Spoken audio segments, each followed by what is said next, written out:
Hello and a warm welcome to Pulse of Culture. I'm Salia Strzemska, and tonight we'll take a closer look at early Polish cinema through the lens of Michał Pieńkowski, a filmographer at the Polish National Film Archive, who joins me here.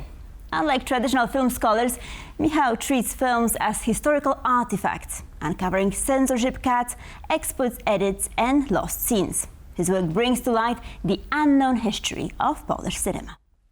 Hello and welcome, delighted to have you with us. So you have an awfully interesting job. Let me ask you about some of the most interesting discoveries that were recently made. One of the greatest discoveries took place a couple of years ago. It was Janko Muzykant, Janko the Musician, one of the first Polish sound movies. But unfortunately, for the last few decades after Second World War, the soundtrack, the original soundtrack was lost. And it was because of the technology. At the early sound cinema, there was a technology with the image on the film stock and with the sound on the gramophone discs. And those discs, unfortunately, was lost.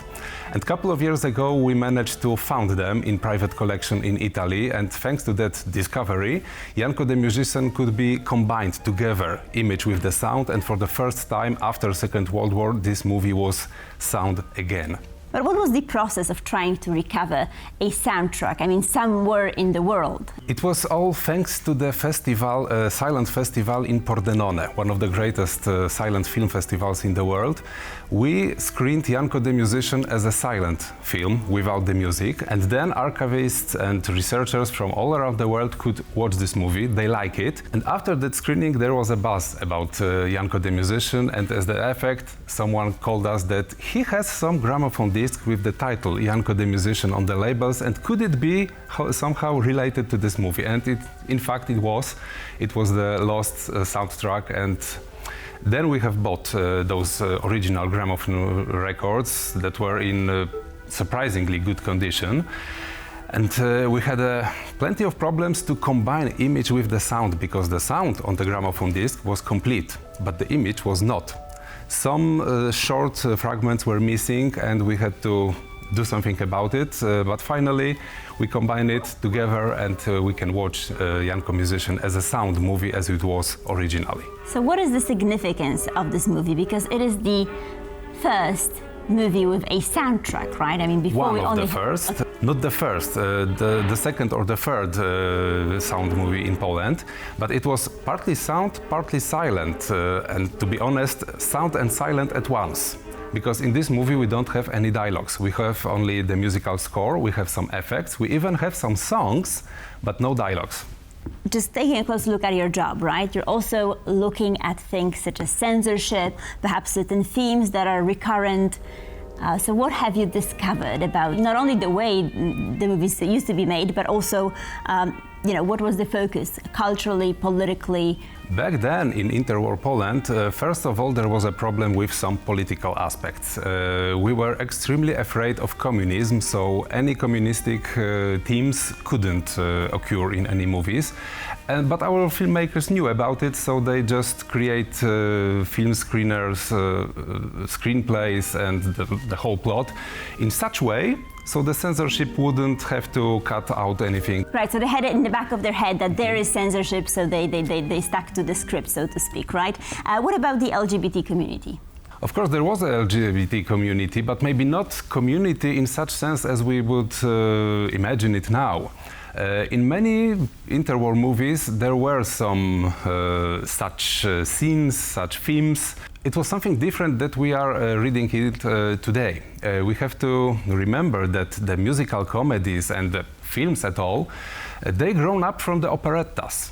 And operettas in the second half of 19th century was something very, very popular, one of the major mass entertainment. Such scenes just had to be funny, just had to be joyful, and that was the main reason to put such situations in our movies. Right, but what other things were censored? Nudity, violence, what was not allowed? There was no nudity in our cinema in interwar period.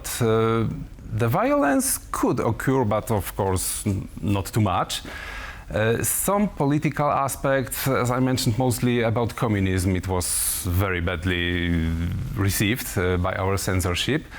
But generally, our cinema loved musical comedies. It was a lot of singing, a lot of dancing, a lot of music, a lot of joyful. Such movies were the most, maybe not the most important, but the most popular in our cinema. Could you give us some examples of such movies?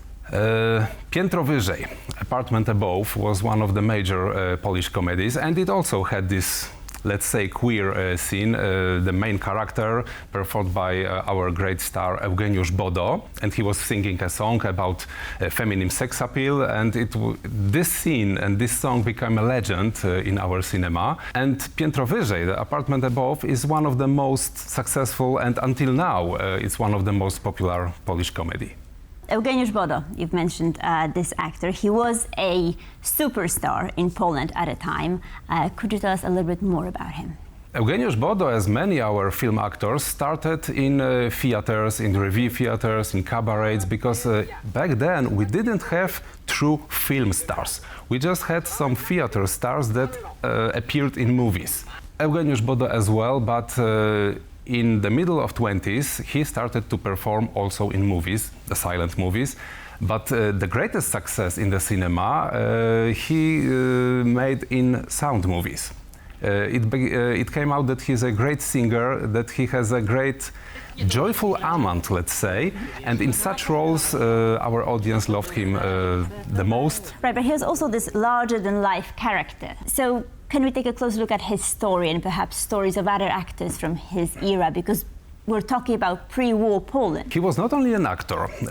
In early 30s he also became to be a film producer. He tried to produce a couple of movies and they were pretty successful, but unfortunately he didn't make a career as a filmmaker, rather as a film actor. Unfortunately, he didn't survive the Second World War. He was arrested in Soviet Union and unfortunately he died in the prison. And many other actors also didn't survive Second World War, and it's a little bit sad, but those who survived were not allowed to be film stars in post-war communistic Poland, because everything was totally different. The cinematography was totally different, movies were different, so those pre-war glamorous film stars, there was no place for such elements, such people. Right, so there was this radical change. But if we were to compare and contrast the two, what are some of the sort of most visible differences? Aside from, of course, the actors, right? But perhaps some of the themes? Definitely. Post-war movies in Poland were very political, and they were set in the surrealism style.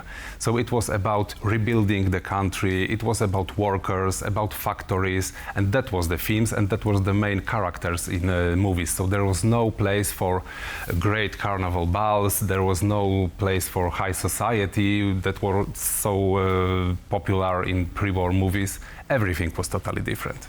Right, so it was an end of an era, right? I mean, back then. But I also wanted to ask you about the Jewish population, Jewish filmmakers. I believe that a lot of them left Poland around that time in the 1930s. So was that a big brain drain in terms of, you know, what they had to offer? I think so, because many Hollywood stars, even producers and filmmakers, they came from Poland. Like, for example, Warner Brothers. They were born in Kraków, in Poland.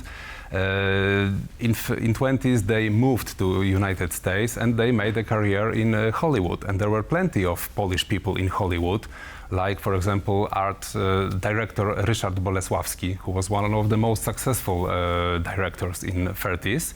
He was also from Poland. We also had one star.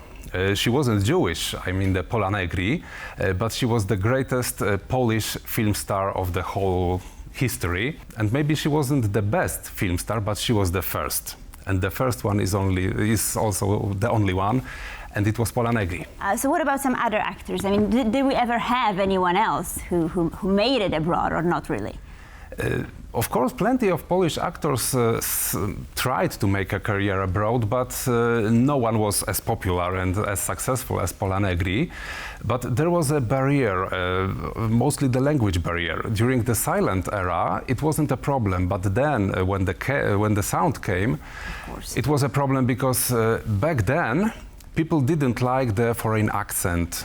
It was a great problem for our stars. Later, in 40s or 50s, they could make a career as foreigners, for example, to create some foreigner characters in movies. But in 30s, they had to speak perfect language, perfect English. And unfortunately, English wasn't very popular in Poland. The French was international language.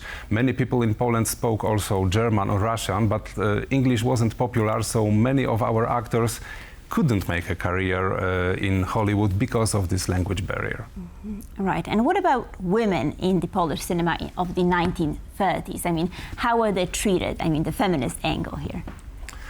We had many women film stars. One of the greatest of them was Jadwiga Smosarska.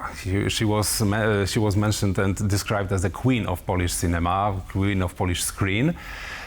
She made many movies. She played mostly main roles in these movies, both comedies and dramas. But she was not the only one. We had also many other film stars, like Mieczysława Ćwiklińska, who started her film career when she was 50. Because before, during the silent era, there was no place for her talent, because the most significant talent was the language. She was the artist of the language, she was the artist of the spoken word, so she could start her career only when the sound cinema became. So if we were to watch some of these movies, how shall we go about it? Some of those movies are digitally restored or reconstructed. That's what we are taking care about, because in some cases the digitization and the digital restoration is the only way to preserve and to show those movies. Some of those old film stocks are in such a bad condition that it's impossible to screen them in traditional way. It's even impossible to copy them optically in traditional way, so we have to digitize them frame by frame, meter by meter, and reconstruct them, restore them digitally, and then we can see them in new digital quality. Right, I mean, but where we can find them? Is it online, or do we have to go to a theater? Of course, we are trying to distribute them in theaters or in TV, but first of all, you should visit our website ninateka.pl when we put all our digital part of collection. I was actually going to ask you about your institution, the Polish National Film Archive.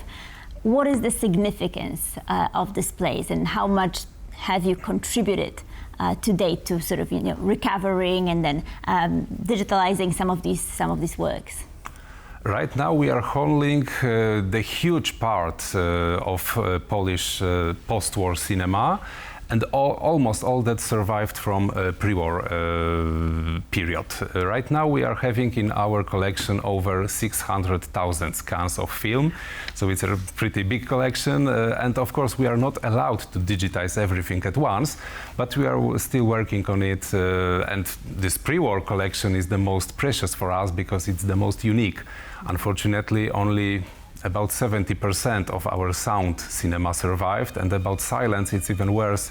We have only few percent of all movies that were produced in Poland in this silent era. Right, so what movies are missing? Do you have a holy grail that you're looking for?